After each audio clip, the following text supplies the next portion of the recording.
Thank you, Mr. Chair. Tapos ako na. Invite lang ako. Mr. Chair, before I start with the specific questions, I just have a comment with your presentation, Senator Trillanes, no?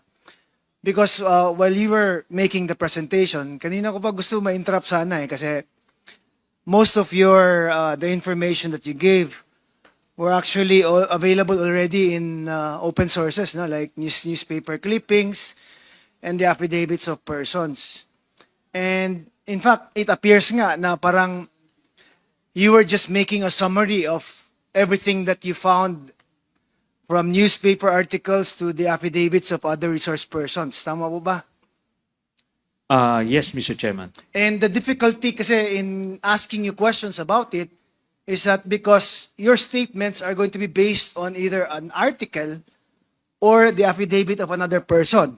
And the rule supposedly is that it's best to ask the person who executed the affidavit or the person who made the news article, di ba? Kasi parang maging double hearsay na tuloy yung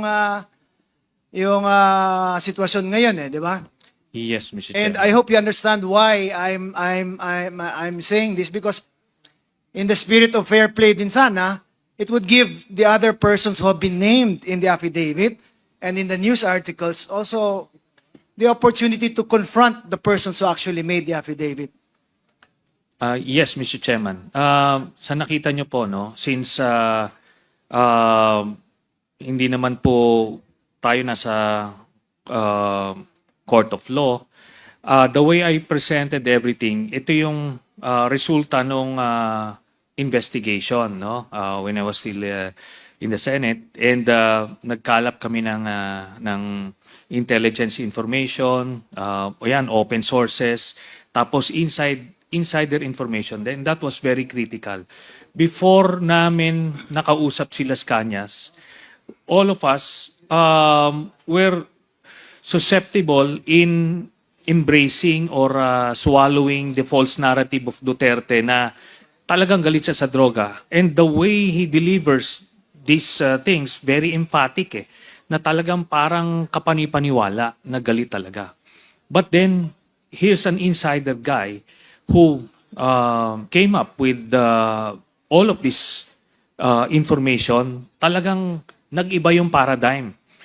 And ang difficulty namin at that time was how to communicate this new paradigm to the general public, because at that time, talagang kontrolado nila yung buong communications apparatus, and yun po ang difficulty. You are referring to Art Las Cañas. Yes, opo. Well, the issue I have with Art Las Cañas din kasi, kasi when he first appeared before the Senate ba yun? Yes.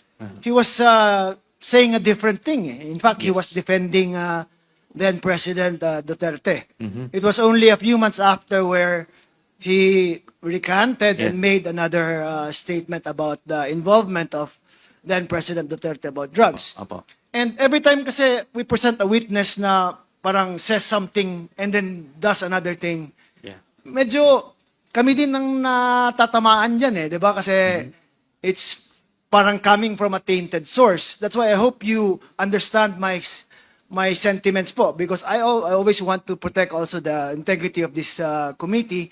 That's why I'm bringing these issues up, no? Kasi while I was listening to you kanina, it's either Art Las Cañas, Asierto, or the other newspaper articles ang basis ng ano. I was really hoping that you could have given us more concrete siguro evidence po on what actually to support the allegations made by Las Cañas. Okay.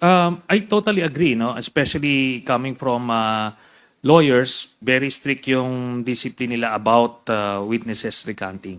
But as ano po, no, as a non-lawyer, in my case, when I was still a cadet, I was the chairman of this honor committee. Talagang we do investigative work, and we profile the subjects, demeanor. So, na-acquire ito. When I was in the Navy, as an investigation officer, nakikita mo you'll be able to know whether somebody is lying and somebody is telling the truth. No? Pwedeng matest po yan in so many ways. mabibet. Pero po yung ano ho, yung paglalay at the first instance, depende po sa circumstances. When they are fearful of their own lives, it is totally understandable. At pero dito po ang nangyari sa kanya, talagang he risked everything eh. Kumbaga hindi ako makapaniwala nung unang sinabing babaliktad si Las Cañas because doon sa first appearance niya sa Senate, talagang matindi talaga, hardcore siya. Pero kaya binet muna namin. First few baka mapapatibong kami.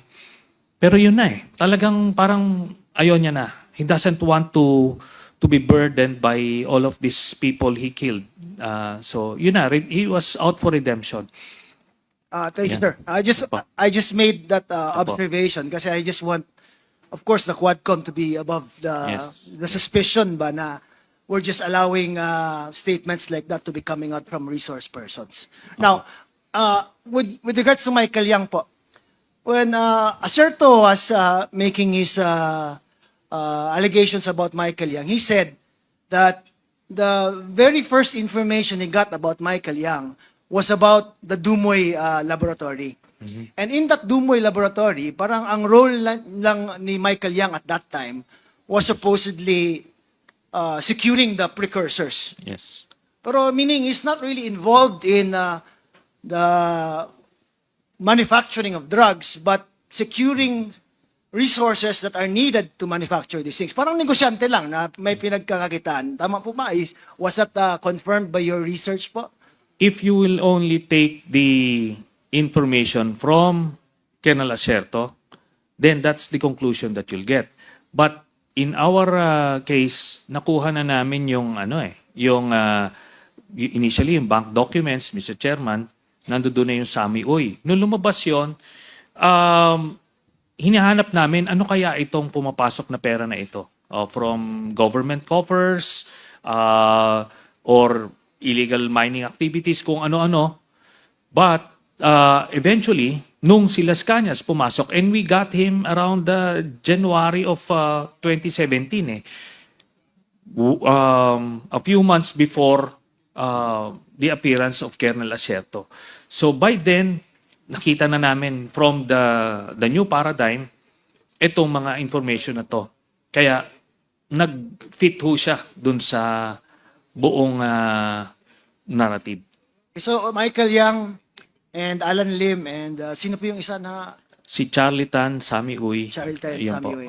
Now, si Alan Lim naman, ang relations niya with Michael Yang, where did it start ba? Saan nagsimula yung connections nila? Apparently, since hindi alam ni Las Cañas, si Alan Lim vaguely pumupunta lang daw a few times sa Davao. So kumuha kami ng other sources of information from the whether domestic law enforcers or foreign law enforcers. Itong si Alan Lim, apparently mas senior siya kay Michael Yang at that time. Parang junior itong si Michael Yang. Mas senior pa yung kanyang kapatid na si Tony Yang. May sila eh. Meron silang seniority dun sa kanilang triad. So Peter Lim is also a big player. So sa Visayas, itong si Peter Lim, si Alan Lim, doon naman sa Luzon. That's the picture we got from the people we talked to. Tapos pero si Michael Yang naka-jackpot siya eh, kasi yung connection niya with Duterte nag-pay off when he became president, kaya na-elevate siya, na fast track yung kanyang promotion do sa kanyang organization. Ganun po 'yan. Now, if you're saying na Michael Yang was using his siguro closeness with the former president to further his drug interest, why would he be content with just being economic advisor? Why not ask for a different position which would give him siguro more access to whatever he's doing, di ba? But that's a question that most people would say. Di ba kung involved siya sa drugs, bakit economic advisor lang ginawa? Wala naman niyang benefit to his business. ito po yung benefit nun. Unang-una, he cannot be given a regular cabinet position because he is a Chinese national. No? So, yan yon. Yung economic advisor is just a title to project to the whole bureaucracy na ano ito, malakas itong tao na ito. That's going to afford him the protection that that he needs, no? Yung connection do sa network kasi binabout siya. And yung pinag-uusapan kung paano nag-pay off yung kanyang closeness, dun sa family issue, yun po, di ba, lumabas. Kahit nasa labas siya, ang dami niya nakuhang kontrata because of that connection. At hindi pa po na may mention dito yung kinita nila dun sa Sinovac, no? Dun sa Sinovac, based dun sa mga nakuha naming dokumento, ay ano po yan, na-overprice niya ng 2,000 pesos per vial at bumili sila ng 50 million vials. So that's 100 billion pesos, no? Yun po ang pinakamalaking racket nila na nakuha because of that connection and protection, Mr. Chairman.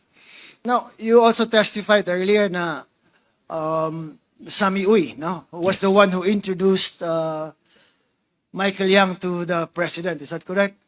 Yes, Mr. President. Now, Sammy Uy is known to be close to the president even when he was still mayor pa. Yes. But for not about ako, I know that it wasn't about drugs na ang association niya with the Dutertes.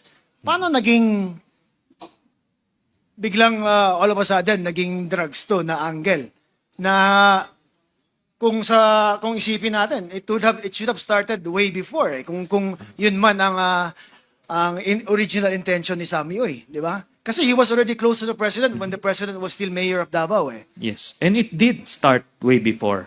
According dun sa interview ni Las Cañas, nag-start po silang tatlo mag-engage kay Duterte noong 2001. At major campaign contributor sila noong una.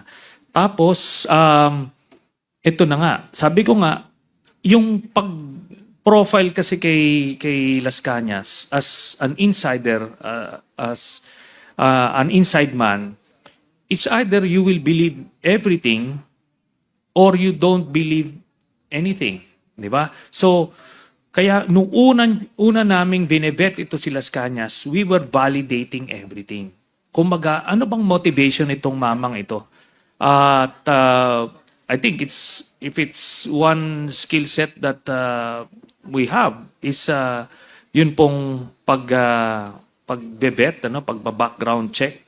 So nakikita po namin yung mga motivations. And sinabi po niya ako ho, without you take out Las Cañas, pag nakita mo yung cover ni Sammy Uy, talagang maganda Maganda ho Kaso sinabi ni Las Cañas, and before that, nakuha po namin, Mr. Chairman, yung bank documents.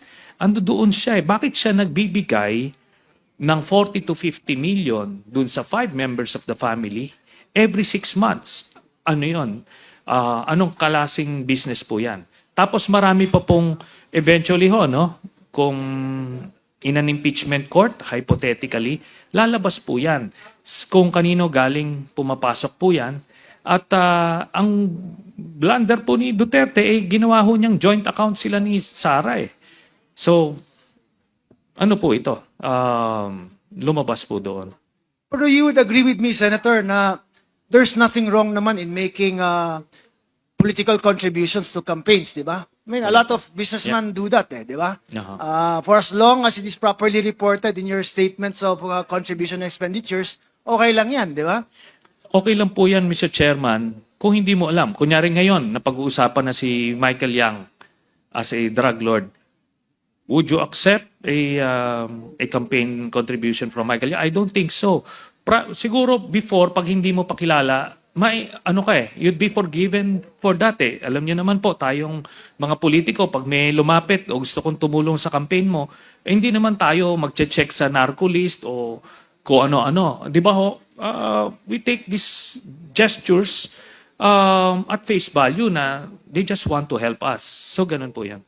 Okay, now, pwede na, kasi ito di ba? Asierto first came out with Michael Yang after 2016 na eh. Yes. Di ba? When Duterte was already president. Tama po ba? Yes, Mr. So, Chairman. I mean, if I was the president, I would still have accepted the donations prior to that. Kasi Yes. hindi pa lumulutang yung pangalan niya at that time eh, di ba? Yes, Mr. So Chairman. there was nothing wrong with it at There's that nothing time. wrong. There's no? nothing wrong. So as far as contributions are concerned, then probably there was a valid excuse for the president to accept it because at that time, supposedly, hindi pa lumalabas yung pangalan ni Michael Yang as someone who is linked to the drug trade. Tama po ba?